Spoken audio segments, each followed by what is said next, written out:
Salut les peintouilleurs, bienvenue sur ce nouveau tuto de peinture pour parler de verre. Alors comme vous le voyez, on n'est pas du tout sur le verre super saturé, super funky que je vous avais montré sur la peau des orques. On est sur quelque chose de plus désaturé, de plus grisâtre, un vert un peu camouflage, un peu militaire, que j'avais utilisé donc sur ce tank, ce Sherman, pour le jeu Tanks, bien sympathique, ces toutes petites maquettes là, ça m'avait bien plu, elles sont pleines de détails. Donc si vous voulez jouer comme moi, vous voyez, avec le weathering, avec les éclaboussures de boue, la rouille qu'on voit là-bas, c'est vraiment très sympa comme échelle. J'avais remis le couvert sur celui-ci, avec un petit décalcomanie de chez Blood Bowl, là, qui avait bien fait le job, je trouve. Hop. Vous voyez, c'est un vert plutôt sombre qui est éclairci avec des petits éclats de bleu. Je vais vous montrer ça. Bon, là c'était bien abîmé, hein, mais si vous voulez rester un peu plus soft sur les éraflures et sur le weathering, c'est la même chose, la même recette que j'avais utilisée sur ce Jingoro que j'avais peint pour le box art de Golem miniature. Et c'est un vert que j'aime bien. À l'époque, c'était le Katashen Green de chez Games Workshop qui faisait bien le job. Bon, il a légèrement changé, j'aime un petit peu moins la nouvelle teinte, mais je me suis adapté et je vais vous montrer comment procéder tout de suite. C'est parti. Je vais vous montrer aujourd'hui la recette sur ce vieux bouclier en métal de chez Confrontation. Donc ça, c'est un vieux Rabio. Alors, il y en a plusieurs qui m'ont demandé si je peignais que du Games Workshop, que clairement pas. Si vous regardez ma galerie, il y a beaucoup de gammes différentes, mais c'est vrai que là, pour ces tutos vidéo, je fais avec ce que j'ai, à savoir pas grand-chose. Euh, je le redis une fois de plus, hein, si vous avez des rabios à la maison, des petits bits ou des figurines entières qui vous servent plus, n'hésitez surtout pas à me contacter. Je les récupérerai bien volontiers pour vous proposer de nouveaux tutos parce que je vais finir par manquer de support. Voilà, donc celui-ci, je l'ai basé avec du German Camouflage Dark Green. Alors, ne flippez pas, si vous n'avez pas celui-ci à la maison, prenez du Lorraine Forest de chez Citadel, ajoutez, faites 2 gouttes de Lorraine plus une goutte de noir, ça devrait faire le job. Voilà. Moi, celui-ci, je l'aime bien, il est bien couvrant, il est bien sombre, il fait bien militaire, donc c'est ce que je voulais vous montrer aujourd'hui. Donc feu, alors vous voyez la couleur elle est déjà pas mal sombre, donc je vais très peu assombrir, je vais quand même vous faire un ou deux passages d'assombrissement pour vous montrer la méthode, hein, comme toujours. Donc je vais taper directement au noir, aujourd'hui c'est le Game Color, donc le noir qui est ici. Je dilue, peut-être un peu trop, je prends un pinceau un petit peu plus grand, donc là je prends un 0. Hop là, on va mettre une goutte d'eau, une goutte de peinture, et ça devrait le faire. Et je vais venir donc l'appliquer là en bas. Je pose, je rince dans le verre d'eau, je refais ma pointe sur le sopalin, et je viens flouter les transitions. Alors je sais pas si on le voit en vidéo, il y a une arête hein, qui est là, qui est tout au milieu. C'est pas un arrondi, donc il va falloir jouer avec cette arête, elle va entre guillemets me gêner pour faire des lavis bien propres, mais il suffit d'être patient. Et plutôt que de faire comme je l'ai déjà fait là, je vais peut-être faire hop, un côté, je nettoie. Et là je viens flouter. Et puis je vais faire de l'autre côté. Comme ça. Et ça devrait finir par marcher. Voilà, je fais ça une fois ou deux. Et ça devrait suffire. Bon, je suis resté plutôt soft, hein, comme annoncé sur le noir. J'en ai vraiment remis en bas, puis juste un petit peu ici, un voile très léger. Et je vais pouvoir commencer à éclaircir avec du Lorraine Forest, que vous voyez ici sur la palette. Alors je vais montrer, je pense, de ce côté-là. Vous verrez mieux le mouvement du pinceau plutôt que je jongle avec les deux.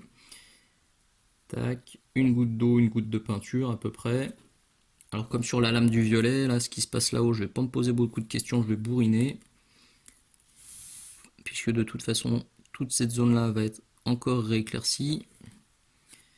Hop, bon bah du coup, tant que ça sèche, je fais le camarade en face. Hop. Là pour l'instant je soigne pas du tout la transition, l'idée c'est de poser du Lorraine Forest bien opaque, bien joli là-haut. Et je viendrai flouter les transitions plus bas, parce que de toute façon, allez, on va dire que toute cette zone-là va être en Lorraine. Donc on peut y aller. Le but c'est juste d'éviter les gros coups de pinceau, donc je tire bien ma peinture. Là il y a quand même une transition un peu violente, j'ai nettoyé le pinceau et je la floute. Hop, faire ça encore un coup.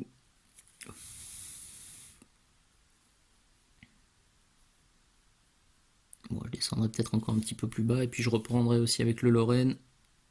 Là on va dire le bout, ça, puis un petit peu au centre. Donc je vais vous montrer juste comment soigner la transition, peut-être que je la referai plus tard, je vais descendre un petit peu plus bas. L'idée, comme d'habitude, hein, c'est de poser le Lorraine. Vous voyez, je rince le pinceau, hop, vous avez entendu le petit ding ding du verre, en verre. Et je repars d'un petit peu plus bas. Encore un petit coup. Alors attendez bien que ce soit sec, hein. Si vous avez un doute sur le fait que ce soit sec, moi souvent, si la peinture accroche pas bien, je mets un bon coup de sèche-cheveux, ça fixe la peinture et vous êtes plus embêté. Hop, j'en remets, je rince et je viens flouter ce qui se passe ici. Et le dégradé arrive tout seul comme un grand. Il est bien sage. Donc je vais faire ça ce côté-là, sur la tête. Et je vous montre ce que ça donne. Donc comme je vous le disais, je suis remonté sur toute cette zone, tac tac tac tac tac, et puis les transitions se sont faites ici, et ici je pense que je vais le laisser un petit peu plus foncé, en mode plus brillant d'un côté que de l'autre. J'ai aussi repris avec le Lorraine Forest toutes les arêtes, vous voyez, ici, ici, vraiment je les ai toutes refaites, y compris celles du milieu. Et vous avez l'habitude, j'ai aussi commencé, je vous remontre un petit coup parce que j'ai déjà fait pas mal, commencer à texturer un peu en tapant, en laissant le pinceau partir à droite à gauche. Toujours pareil, en se forçant à changer l'orientation des coups de pinceau pour que les battle damage aient l'air un peu plus réalistes.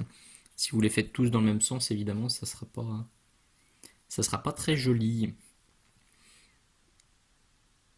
Enfin, c'est pas que ça sera pas très joli, ça fera pas réaliste, hein. Il y en a qui aiment bien éclaircir comme ça en faisant des lignes. Il y en a qui arrivent parfaitement bien et qui font des trucs très très très jolis. Je pense à Pierre Guy qui fait des noms métalliques vraiment, vraiment cool en faisant des lignes comme ça. Si vous regardez sur son YouTube ou sur son blog, l'antre de Grégory, qui a des noms métalliques très graphiques à base de traits. J'aime beaucoup et ça je sais pas encore faire, il faudra que j'essaye. Voilà, donc j'ai remis quelques petits impacts. Youp, tralala. Ah, là j'ai oublié en bas aussi. Je suis encore dans le cadre, c'est bien. Une année qui commence bien. Hop, j'ai oublié celui-là. Oula, c'était limite. Voilà. Donc on va pouvoir éclaircir encore un petit peu avec du vert gris gale. Le nom fait flipper. Et pourtant c'est une teinte que j'adore, ça aussi. C'est comme l'ivoire ou le blanc cassé que j'utilise énormément. Celui-ci, dès que je veux avoir des éclaircissements légèrement bleutés, légèrement colorés, celui-ci fonctionne très très bien. Alors je saurais pas vous dire, je saurais pas vous donner un équivalent, hein. Franchement c'est... vous voyez à côté l'ivoire, c'est un peu plus verdâtre que l'ivoire. Donc je trouve que pour faire un vert militaire, ça fonctionne très bien. Et ici, j'ai mis donc une goutte de vert grigal pour une goutte de Lorraine Forest. Et ça va me servir pour faire toutes les zones plus claires. Let's go. Donc là, je vais y aller un peu moins bourrinos, hein. Je pose. Vous voyez, c'est des voiles, hein, j'appuie peu sur le pinceau pour en mettre peu. Hop, vraiment je tâte le terrain, voir si je suis allé trop costaud avec le vert grigal, si je passe par une étape intermédiaire ou si directement avec une goutte ça fonctionne. Bon, ça me semble pas mal. Voyons les transitions, hein. Ouais, ça va faire le job. Donc, comme d'hab, hein, je pense que je l'ai répété un paquet de fois, ça aussi. Je prends de la peinture légèrement diluée, une goutte de peinture, une goutte d'eau à peu près. Hop, je viens la poser, pépère, et quand je suis sur la zone de transition, je nettoie, je refais la pointe sur le sopalin, et je viens flouter la zone de transition. Donc je le redis une fois de plus, je mets très rarement le pinceau dans la bouche. Je l'ai beaucoup fait, maintenant j'essaie de moins le faire. Donc si je peux me contenter de nettoyer le pinceau dans le gobelet et sur le sopalin, je le fais. La pointe, quand vraiment j'ai une pointe qui est en vrac ou qui est abîmée, ou quand vraiment je suis dans le speed, que je vois qu'il y a une auréole, ça m'arrive encore hein, de mettre le pinceau dans la bouche, mais maintenant j'évite de le faire. Hop, et puis avec donc mon premier mix, mon premier éclaircissement, là je vais venir évidemment reprendre toutes les zones de lumière zénitale en mode tapotage, comme ça, vous voyez, pour faire toutes les accroches de lumière. Ça vraiment je vais le faire de partout. Je vous le remontre encore un petit peu. C'est toujours délicat hein, de savoir quand est-ce que je dois m'arrêter de vous montrer, parce que bon là en gros je vais juste répéter la même chose 5, 6, parfois un peu plus. 5-6 fois, ouais, je me dis que c'est pas forcément très intéressant de tout voir, donc je vous donne la recette globale. Bon, même si certains aimeraient bien vraiment tout voir, même ce qui se passe hors caméra, c'est pas possible, ça ferait des vidéos super longues, et avec le logiciel de montage que j'utilise actuellement, je peux pas accélérer les vidéos. Voilà, tout simplement parce que c'est un logiciel de démo, un logiciel gratuit, donc techniquement je peux pas le faire. Je dis pas que je le ferai jamais, mais en tout cas actuellement, je dois couper des passages, donc je fais des passages hors caméra. Allez, je vous le refais un petit coup. Hop, j'applique. Là, je nettoie juste sur le sopalin pour en enlever un peu. Et je descends plus bas. Alors, comme d'hab, si vous avez des traces de pinceau, vous voyez là, je sais pas si on voit vraiment la caméra. Non. Si on devine un petit peu là qu'on a des traits de pinceau qu'on voit comme ça là, parce que j'ai fait déjà 4 fois le même mouvement. Donc là, je vais venir faire un mouvement dans ce sens-là. Hop, je rince sur le sopalin et je pars d'un petit peu plus bas. Et en croisant les couches, ça va venir effacer les coups de pinceau qui me plaisaient pas. Voilà, je coupe, je fais les deux côtés, les arrête. And I'll be back. Ça commence à être bien contrasté comme j'aime. Alors vous voyez ce côté, comme je vous l'ai dit, hein, je suis allé plus clair que ce côté-là, et je trouve ça assez intéressant parce que ça vous permet ça permet de bien illustrer un truc que je vous dis assez fréquemment dans mes vidéos, c'est que en fonction de là où vous vous arrêtez, le résultat peut être totalement différent.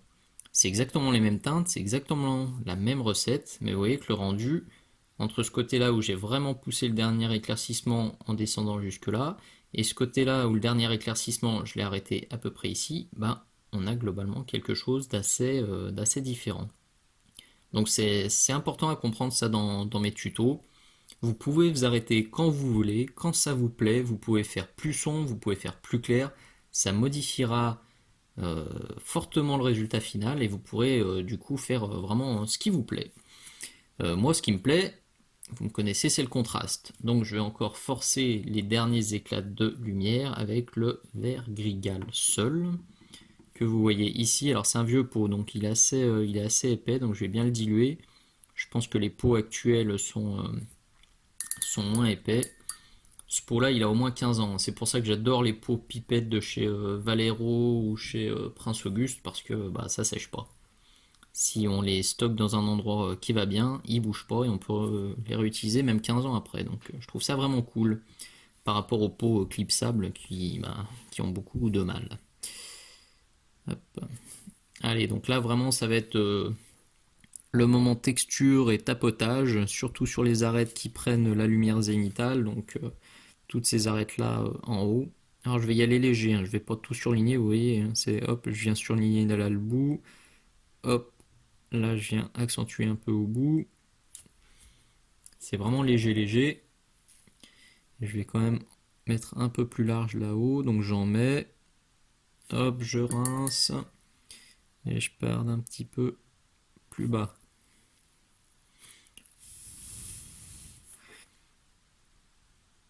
Youp. Bon, rien de spectaculaire, hein, vous connaissez la méthode maintenant.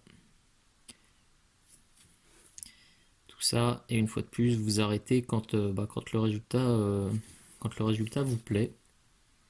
Moi, je vais y aller costaud parce que j'adore le contraste. Mais libre à vous de couper bien avant. Reste dans le cadre, mon petit.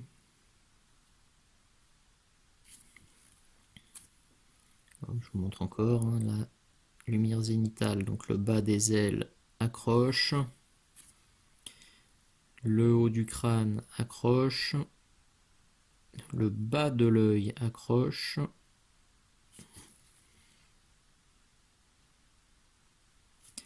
Alors vous allez voir que je vais reprendre les arêtes du haut là. Je vais pas reprendre les arêtes du bas avec ce dernier éclaircissement, mais j'ai quand même repris avec le mélange d'avant, vous voyez, je les ai quand même surlignés.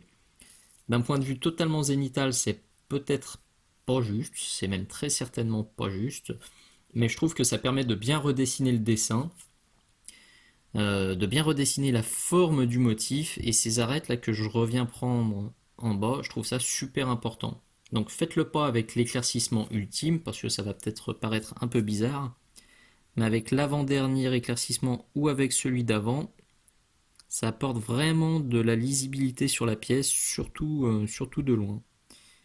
Et personnellement, c'est ce que j'aime, c'est avoir une pièce le plus lisible possible. Donc là, toujours pareil, hein, là où ça accroche la lumière. Et évidemment, on peut refaire quelques petits éclats de peinture. Alors là, il y en a déjà un qui est calé. Hop, je peux venir le surligner un peu. Je peux venir tapoter un peu comme ça. Un petit trait aléatoire. Tic tac tac. J'en refais un tout petit peu là-haut. Voilà, je vais m'amuser 2-3 minutes comme ça. Et je pense que le résultat me conviendra. Voilà, j'ai le résultat que je voulais vous montrer. J'aime bien. J'aime bien ce vert désaturé, très très légèrement bleuté. C'est exactement ce que je voulais. Donc je pourrais m'arrêter là, mais je vais quand même pousser un tout petit peu plus en vous montrant comment rajouter quelques petites nuances dans les ombres. Mais avant de vous montrer, je vous propose 5 petites secondes de silence pour vous laisser le temps de diriger votre petite souris vers le petit pouce bleu qui fait bien plaisir. Top chrono.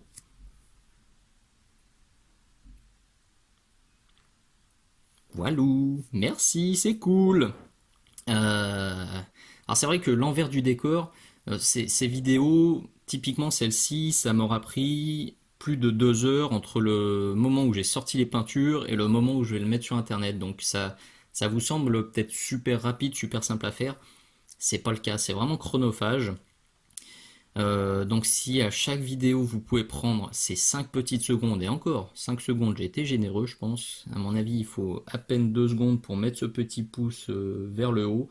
C'est vraiment bon pour la motivation parce que quand je vois des vidéos qui ont plus de 1000 vues et à peine 50 likes, pardon, ça me fait réfléchir sur l'intérêt de proposer une chaîne. Donc ça me fait cogiter et c'est pas bon. Donc soyez cool, s'il vous plaît.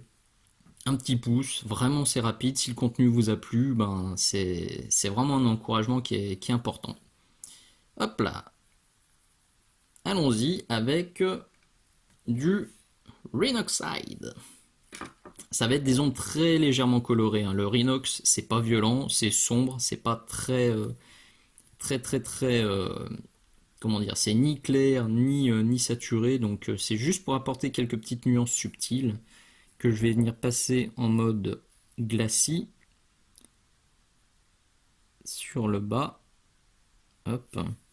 Clairement, alors là, moi c'est noir hein, sur les côtés, donc c'est pas très intéressant, mais si j'avais un métal ou ouais, ce serait sûrement en métal d'ailleurs sur les côtés, vous voyez, je viendrais le picoter comme ça pour nuancer aussi la transition, pour faire un petit lining naturel en Rhinox. Ça va apporter de la nuance, ça va apporter de la richesse dans la teinte. C'est ce qu'il faut pour avoir des figurines plus réalistes et surtout plus vivantes. Ça reste des guerriers hein, à chaque fois qu'on peint, enfin non, on va dire 9 fois sur 10. Faut pas hésiter à mettre un peu de poussière, un peu de dégâts, un peu de déglingage à droite à gauche pour que ça fasse moins sortie d'usine. Voilà, on met 2-3 glacis comme ça. Alors glacis, glavis, glavis, glacis, vous voyez, je tire vers le bas. Hop, un petit peu quand même. Hop, mais l'idée c'est de teinter. On peut même aussi un peu texturer avec son lavis. Ça apportera de la richesse. C'est toujours bon à prendre. Voilà, je refais 2-3 passages pour que ce soit encore plus marqué. Et on sera au bout. Alors ça reste super discret, hein, le Rhinox. Je suis pas convaincu à 100% qu'on le verra en vidéo. Personnellement, en main, ça se voit vraiment. Donc j'en ai mis ici. Je suis venu en picoter là-haut, à droite, à gauche. Donc ça apporte vraiment un petit plus. Ces nuances-là, c'est vraiment un petit plus. C'est un truc à travailler. J'avoue que j'ai un petit peu de mal quand je vois une figurine avec un vert totalement vert, un bleu totalement bleu, un jaune totalement jaune. J'aime bien qu'il y ait au moins des nuances à droite à gauche. C'est fait en 2 minutes. C'est un petit glacis à droite à gauche et vraiment ça apporte de la richesse et ça casse un peu la monotonie ou le côté un peu trop homogène de certaines surfaces. Comme toujours, c'est du goût personnel. Mais je suis ici pour vous présenter avant tout ce que j'aime faire et pourquoi je le fais. Voilà, voilà, chers pintouilleurs, nous voilà au bout. Je vous repropose 2 petites secondes de silence, pouce vers le haut. C'est fait. Encore merci de m'avoir regardé. Et puis si le contenu vous plaît, n'hésitez surtout pas, comme d'habitude, un petit commentaire, un petit merci, un petit encouragement. C'est vraiment bon pour la motivation. Ça booste le moral, ça booste l'envie et je me dis que je fais pas tout ça pour rien et ça me forcera à aller poser mes fesses face à mon établi et face à la caméra pour vous en proposer de plus en plus, de meilleure qualité et de plus en plus souvent. Merci beaucoup, à très bientôt, ciao ciao.